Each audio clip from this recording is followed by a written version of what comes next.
ഞാൻ നിങ്ങൾക്ക് സ്ഥലമൊരുക്കാൻ പോകുന്നു.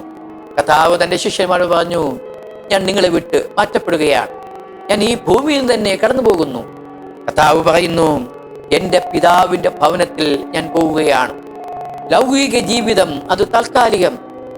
ലൗകിക ജീവിതം അത് വെറും ക്ഷണഭങ്കുരമാണ്. പ്രഭാതത്തിൽ കാണുന്നവരെ സന്ധ്യയെങ്കിൽ കാണുവാൻ കഴിയാത്ത ലോകം. രാത്രിയിൽ ഉറങ്ങാൻ പോകുന്നവരെ പ്രഭാതത്തിൽ ജീവനോടെ കാണുവാൻ കഴിയാത്തൊരു കാലഘട്ടം. കർത്താവ് പറയുന്നു, ഞാൻ എൻ്റെ പിതാവിൻ്റെ അരികിലേക്ക് പോവുകയാണ്. എൻ്റെ പിതാവിൻ്റെ സന്നിധിയിൽ അനേകം വാസസ്ഥലങ്ങളുണ്ട്, അനേകം ഭവനങ്ങളുണ്ട്. ഇല്ലെങ്കിൽ ഞാൻ നിങ്ങളോട് പറയുമായിരുന്നു, ഞാൻ നിങ്ങൾക്ക് സ്ഥലമൊരുക്കുവാൻ പോകുന്നു. കർത്താവ് പറഞ്ഞു, ഞാൻ മരിച്ച് അടക്കപ്പെട്ട് മൂന്നാം നാൾ ഉയർത്തെഴുന്നേറ്റ് നിത്യതയിലേക്ക് പോവുകയാണ്. നിത്യതയിൽ കർത്താവ് അവിടെ പോയി വെറുതെയല്ല ഇരിക്കുന്നത്, അവിടെ അനേകം വാസസ്ഥലങ്ങളുണ്ട്. ഞാൻ നിങ്ങൾക്ക് വാസസ്ഥലങ്ങൾ ഒരുക്കുവാൻ പോവുകയാണ്.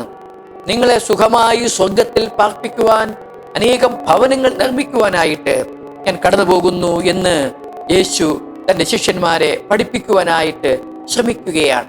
എവിടെയാണ് വാസസ്ഥലമുള്ളത്? എവിടെയാണ് രാപാർക്കുന്നത്? എവിടെയാണ് നിത്യത? ഇങ്ങനെ നിരവധി ചോദ്യങ്ങൾ ശിഷ്യന്മാരുടെ ഉള്ളിൽ ഉണ്ടാവുകയാണ്. പലപ്പോഴും ആത്മീക ചിന്തകളിൽ നിന്ന് ഭൗതികത്തിലേക്ക് മാത്രം തിരിയുന്ന മനുഷ്യൻ നിത്യതയെക്കുറിച്ചോ ദൈവരാജ്യത്തെക്കുറിച്ചോ സ്വർഗത്തെക്കുറിച്ചോ ഒന്നും പലപ്പോഴും ചിന്തിക്കാറില്ല. അതിനെ ബോധപൂർവം അവഗണിക്കാറുണ്ട്.